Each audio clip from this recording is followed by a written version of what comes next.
कि आप अगर हमें कमेंट में ये कहते हैं कि चलिए पहले जात पात हटाइए, चलिए अगर आपको ऐसा लगता है कि जात पात ही पहले हटा लेते हैं, रिजर्वेशन की बात बाद में करते हैं, तो उसकी शुरुआत आप से ही करते हैं, क्योंकि आपको हमेशा इस बात का दुख रहा है कि ब्राह्मणों को प्राथमिकता दी गई है। तो ये प्राथमिकता पहले आपको दी जाती है।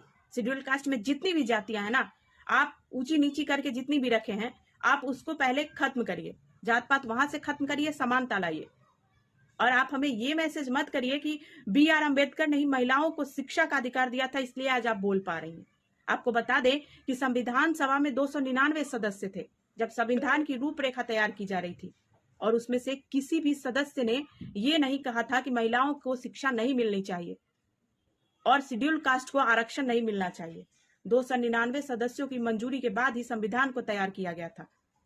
और आप ये मत कहिए कि अम्बेडकर के वजह से ही महिलाएं पढ़ने लगी, क्योंकि अम्बेडकर के पहले भी महिलाएं पढ़ती थीं, और अम्बेडकर के साथ भी संविधान सभा में 15 महिलाएं खड़ी थीं जो पढ़ी लिखी थी, जिन्होंने महिला शिक्षा को भी प्रोत्साहन दिया था। उनके योगदान को नहीं भूला जा सकता है। आप जय भीम में भूल सकते हैं, हम लोग नहीं भूल सकते हैं। 299 सदस्यों ने जब संविधान सभा में संविधान को एक रूपरेखा दे दी थी, तब उसे ड्राफ्ट कमेटी को सौंपा गया था। उसकी अंतिम रूपरेखा देने के लिए, उसे भाषाई आधार, कानूनी आधार देने के लिए उसके अध्यक्ष B.R. अम्बेडकर को बनाया गया था। लेकिन ड्राफ्ट कमेटी में केवल अम्बेडकर ही नहीं थे, और भी 7 सदस्य थे। उनके योगदान को भी नहीं भूला जा सकता। उन्होंने भी योगदान दिया है संविधान के मसौदा को तैयार करने में, संविधान को भाषाई कानूनी अधिकार देने में। संविधान में जो 14, 15, 17, 21 आर्टिकल की आप दुहाई देते हैं, वो 299 सदस्यों की मंजूरी से बनकर आया था, और ड्राफ्ट कमेटी के 7 सदस्य और B.R. अम्बेडकर की मर्जी से बनकर आया था।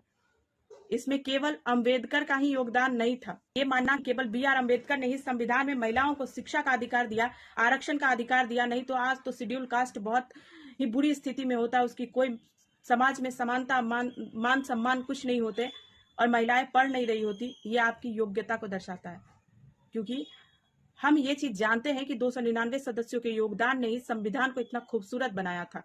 और हमारा संविधान जो लोकतांत्रिक है, सबको अधिकार देता है बोलने का, लेकिन आप किसी के दिल को दुखा नहीं सकते। ये अधिकार आपको नहीं दिया गया है संविधान में।